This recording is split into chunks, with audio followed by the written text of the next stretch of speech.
그러니까 우리가 너무 많은 것에 한계점을 두고 살아가고 있다는 거죠.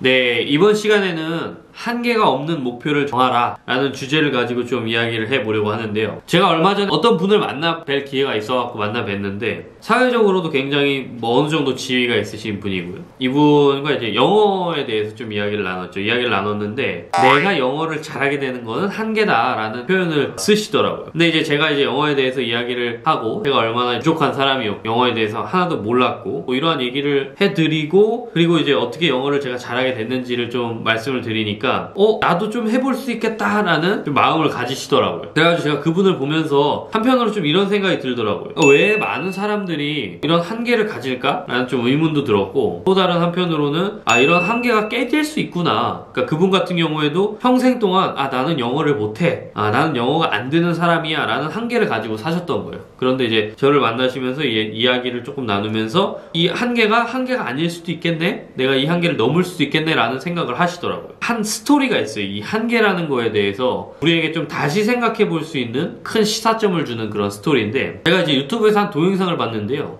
나는 아버지입니다 라고 이제 유튜브에 쳐보시면 여러분들도 그 동영상을 볼 수가 있을 텐데 실화입니다. 실화. 딕이라는 이제 아버지가 있어요. 근데 이 아버지가 아들을 낳고 이 아들이 거의 그 신체 불구로 태어난 거예요. 그래서 온몸을 거의 움직이지 못하는 그런 상황이에요. 아들의 이름은 릭인데 이 아들이 거의 이제 식물인간 상태로 계속 크다가 어느 정도 이제 나이가 들면서 처음으로 글을 쓴 거예요, 컴퓨터로. 뭐라고 썼냐면 달리고 싶다 이렇게 쓴 거죠. 그래서 아버지가 그 글을 보고 많은 생각을 하고 직업을 그만뒀어요. 아들을 휠체어를 끌고 마라톤 대회에 출전을 합니다. 아들이 달리고 싶다고 말하니까 소원을 이루어주고 싶었겠죠. 그래갖고 마라톤 대회에 출전을 하는데 1981년 보스턴 마라톤 대회에서 10km 지점까지 달립니다. 달리고 거기서 포기를 합니다. 도저히 이 10km 이상은 나아갈 수가 없었던 것이에요. 근데 사실 마라톤이라는 건 굉장히 오래 달리기만 비교 안 될 정도로 어렵고 긴 거리니까요. 근데 그걸 휠체어로 끌고 했으니 더 어려웠겠죠. 그래서 10km 지점에서 포기를 합니다. 포기를 하는데 그리고 나서 아예 그 마라톤을 포기하는 것은 아니고 이 마라톤 대회 1982년에 이 아버지가 다시 도전합니다. 아들이 가진 꿈, 달리고 싶다는 그 꿈을 이루어주고 싶었던 거죠. 그래서 1982년에 똑같은 보스턴 마라톤 대회에 출전을 해서 42.19km를 다 뜁니다. 엄청난 어떻게 보면 좀 기적을 일궈낸 거죠. 이것만으로도. 아들이 너무나 이 자유로움이 좋은 겁니다. 달릴 수 있다는 게 내가 달리는 건 아니지만 아버지랑 같이 달리니까 동일한 마음을 가졌겠죠. 똑같은 마음. 내가 꼭 달리는 것과 같은 마음을 가졌겠죠. 그래서 아들이 너무 기뻐하는 거예요. 그래가지고 아버지가 여기에 이제 감동을 한 겁니다. 철인 3종 경기에 나갑니다. 둘이. 아버지와 아들이. 그래서 사람들이 다 미쳤다고 하는 거예요. 마라톤도 미쳤는데 마라톤도 기적이었는데 철인 3종 경기라는 게 말이 되냐. 근데 아버지와 아들이 철인 3종 경기에 실제로 나가요. 그것을 완주합니다. 네, 이게 4년 뒤였던 거죠. 철인 3종 경기를 이제 완주를 하게 된 겁니다. 그래서 불가능한 일을 해낸 거죠. 그래서 아들이 어떻게 얘기를 하냐면은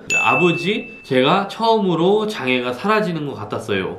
그러니까 아버지가 뭐라고 하냐면은 너가 아니었으면 이걸 하지도 않았다 이렇게 이제 얘기를 했더라는 거죠. 그리고 나서 마라톤 64차례를 완주를 하고요. 철인 경기 6차례 그리고 단축 철인 경기 206차례 그 다음에 마라톤이랑 여러 그 공식적인 대회 참석만 총 1000회를 넘게 합니다. 1000회. 그러니까 정말 그 인간으로선 상상조차 할 수 없는 그런 일을 이뤄낸 거죠. 근데 사실 이 아버지를 보면 굉장히 평범한 사람이에요. 아들은 평범한 사람보다 오히려 더 부족했던 겁니다. 그런데도 불구하고 이거를 해낼 수가 있었던 거죠. 그러니까 이 이야기가 저에게 주는 그 시사점이 굉장히 많은 것 같은데 우리는 많은 때 뭔가 예를 들어 영어 공부를 한다. 그러면은 나는 영어는 좀 이 정도까지가 한계야. 공부를 해도 나는 이 정도 대학교가 한계야. 일을 해도 나는 이 정도까지가 한계야.